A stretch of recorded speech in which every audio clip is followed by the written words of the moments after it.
If you have diabetes, you need to abstain from all carbohydrates. True or false? False. In fact, carbohydrates account for up to half the body's energy needs. Instead of eating simple carbohydrates, which cause a surge in blood sugar levels, eat more starch-based carbohydrates. Eat fruits in moderation as they contain sugar. Consume sufficient fiber to slow down your body's carbohydrate absorption.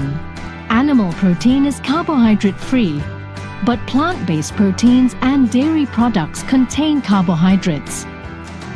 Strive to maintain a healthy BMI. The heavier you weigh, the higher your diabetes risk. Consult a dietitian to better understand your nutritional requirements.